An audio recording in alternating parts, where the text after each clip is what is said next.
अवधूत चिंतन श्री गुरुदेव दत्त दत्त दत्त दिगंबरा दिगंबरा श्रीपाद वल्लभ दिगंबरा दिगंबरा दिगंबरा श्रीपाद वल्लभ दिगंबरा दिगंबरा दिगंबरा श्रीपाद वल्लभ दिगंबरा दिगंबरा दिगंबरा श्रीपाद वल्लभ दिगंबरा दिगंबरा दिगंबरा श्रीपाद वल्लभ दिगंबरा श्री गुरुदेव दत्त दत्त दत्त। या ठिकाणी काकडे महाराज चिंचोलीकर यांच्या शेतामध्ये ही तिरगुणी आहे आणि या ठिकाणी खरोखर भगवंताचा सहवास आहे, भगवान दत्तात्रेयाची कृपा आहे आणि प्रत्येकाला काही ना काही या ठिकाणी अनुभव आल्याशिवाय राहत नाही। कोणाला सुरुवातीला येईल, कोणाला मध्यंतरी येईल, कोणाला थोडा उशिरा येईल। म्हणून आम्ही असं ठरवलं की प्रत्येक हप्त्याला या ठिकाणी येऊन भगवंताच्या चरणी लोटांगण घ्यावा आणि दर्शन करून जावा। यासाठी अनुभव सांगतो मी। स्वतः हे काकडे महाराज आहेत, यांनी या ठिकाणी 7 दिवस पारायण केलं। तुम्ही तुमचं तोंड सांगू शकता अनुभव? काकडे महाराज आहे, काकडे महाराजांनी स्वतः इथं पारायण केल्यानंतर 7 दिवस ते भगवंताच्या नामस्मरणामध्ये इथं गुंग होऊन तल्लीन होऊन भक्तिभावानं ते पारायण केलं आणि त्यांना स्वतःला असा दृष्टांत झाला की ह्या झाडाच्या फांदीवरती एक माणसा एवढा प्राणी येऊन, बारीक बारीक पक्षी येऊन त्या पाखराला चोंचा मारित होते आणि एक असा मोठा भव्य माणसासारखा पक्षी असे एवढाले हातपाय हे स्वतः यांची मी अनुभव आहे, स्वतः बघितलं मी। हा दुसरा अनुभव असा आहे, कोणी पारायण करणारे दुसरे त्यांना साक्षात भगवंत शेष नारायण दिसलेले आहेत, कोणाला समोर येऊन पडलेले आहेत। आम्हाला स्वतः आला या ठिकाणी मोठा असा वाघाची डरकाळी फळ्यासारखे 2 आवाज झाले।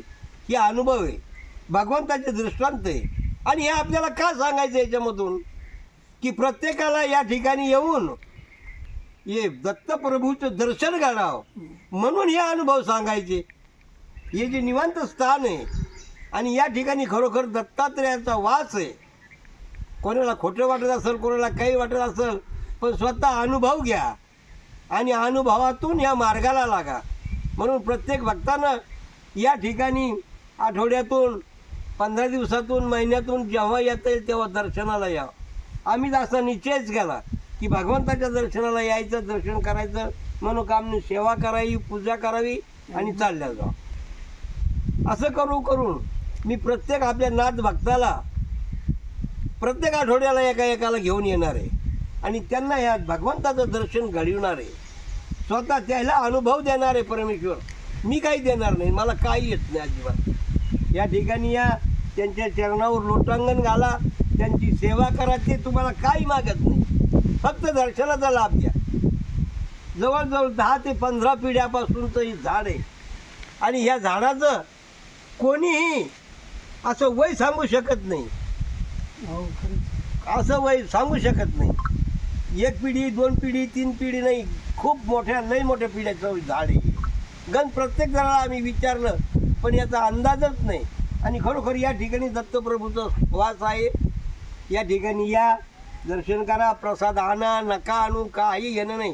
तुम्ही तुमचे हात जोडा, लोटांगण या, दर्शन करा आणि भगवंताच्या चरणी लीन व्हा। या जन्मामध्ये अनेक कामं आहेत, हजारो रुपये खर्च करून मोठमोठ्या तीर्थाला जातात, मोठमोठ्या गाड्या करतात, मोठमोठ्या स्नानाला जातात। चिंचोली हे आपल्या संभाजीनगरपासून जवळ आहे, आडगाव हे मध्यंतर जालटा फाट्यावरून यावं लागतं आणि चिंचोली जवळ आहे। हे महान तीर्थ आहे, पण या तीर्थाचा ज्यावेळेस अनुभव येईल त्यावेळेसच ते ज्याचे त्याला समजत। मी माझ्या स्वमुखानं हे 2 शब्द भगवंताचे आपल्या समोर मांडलेले आहेत।